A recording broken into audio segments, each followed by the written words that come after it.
Hi, this is Janet with Try It Like a Creator, and today we're going to be working with Etchall, and this time we're going to be doing a dip and etch project, which I have never done before, so I am excited for this. What I have in front of me here is a container that I have covered with vinyl acorns, and I just cut this on the Cricut Maker and then put them on like stickers. So you could do this with a paper punch, you could do it and you know, cut with your personal cutting machine, whatever you have that you can cut vinyl with, even just polka dots. You know, you have a hole punch, you could do this with a hole punch. And so I have acorns for a fall project, and this is a yogurt container from, I believe it's called Wee. Is that right? Anyway, it was my daughter had eaten it and saved it for me, and so I am going to try dip and etch with this. And so the next thing you want to do, or I guess before you put your vinyl on, what you want to do is fill your plastic container with water and then put your glass piece in with some kind of weight in it so that it doesn't float. And then you want to measure, you know, fill it up with water and then remove everything. And then where that water hits, once everything is removed, is where you're going to fill with Etchall. Now, I am, sorry about that noise. I am going to live a little close on the edge here, because what we're going to do is we're actually going to fill this plastic container all the way up to the top rim. So what I'm hoping to do is to etch almost to this top rim. I am probably going to wrap a ribbon around it, and so if we don't get all the way to the top, I'm not going to be too disappointed. But you can see that this sits, if I hold it down and turn it sideways, you can see it just sits in there. And so we're going to see what happens, and hopefully we don't overflow here.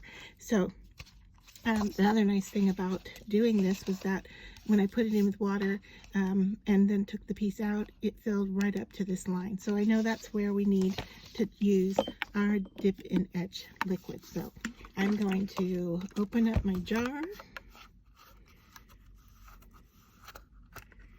and peel off the label.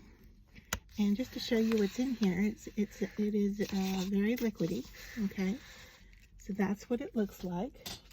Now, you don't want to do this around any other glass items that you might etch.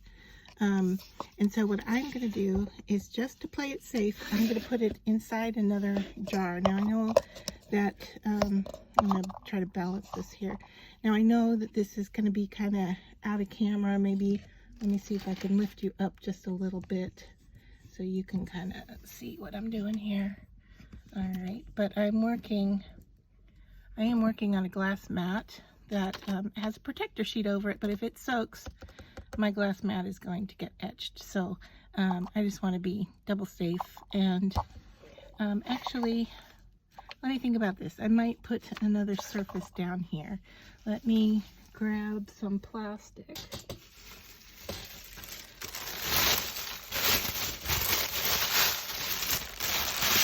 Just want to be doubly safe. So here, just put the plastic bag down. That way, if I drip outside of my container, hopefully this is level. I don't know if it is. Doesn't look like it's going to be. Okay, we're going to go down to the bottom then with that. And I think my plastic bag might be giving me a little bit of problem. All right, so I am going to put the etching cream right up to that line. I went a little bit above it, so hopefully that will work. And then I am going to take my glass piece with its weight and put it all in there. And yeah, a little splashed out, but I think we're going to be good. So I'm going to set my timer for 15 minutes, and then we'll come back and see how this worked. Okay, our 15-minute time is up, and while you were away and this was sitting, I got a few things out. I have some baby wipes, and I have some dry tissues, and I have put gloves on because I don't want to get the etching cream on my hands. It says here to, let me see, where did I see it says,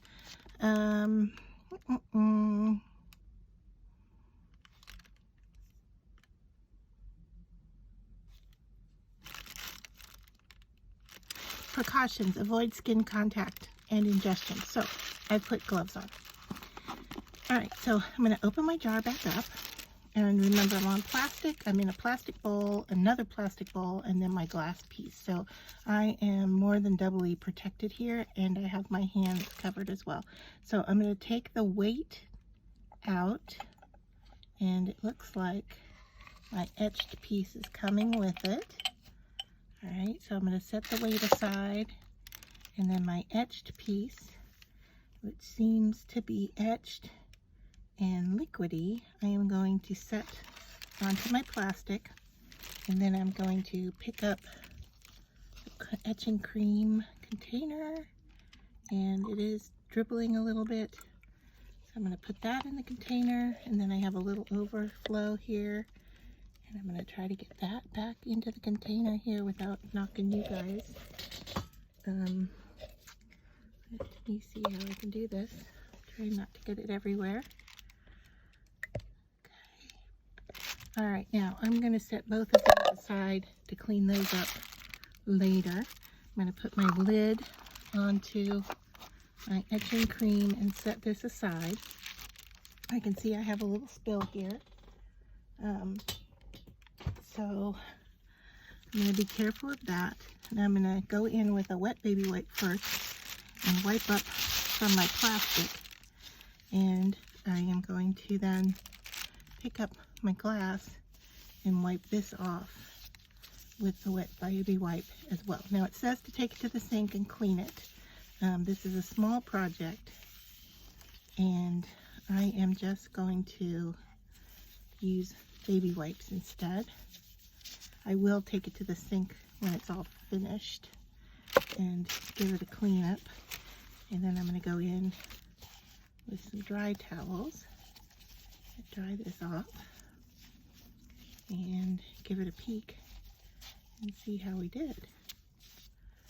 All right, so now I'm ready to start pulling my vinyl off.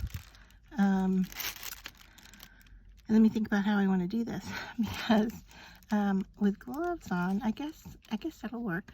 Okay, yeah, and so I can see that my acorn is etched.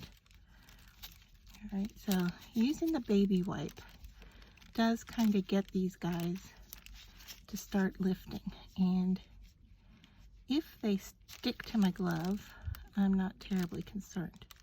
So you can see here I'm just pushing on them to lift them. Nothing here is going to be saved as far as the vinyl, the plastic bag, the baby wipes. It's all going in the trash when I'm done here. All right, so let me see if I can take care of this and clean up as well, and then I'll come back and show you where we're at. Here's the glass after it has been washed thoroughly with soap and water, and you can see how nice the dip etch worked on the glass. And so to finish this little jar off, I'm going to wrap some raffia around the outside, pull it tight, and just tie a knot here. So my raffia isn't terribly long, but I think just a knot. Might need to double that knot up. Let's see if there's enough here to do this. I can get a double knot out of this.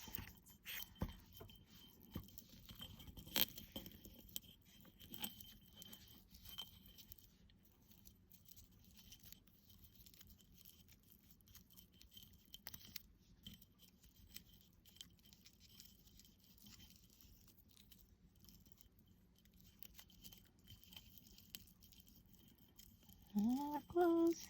We're close.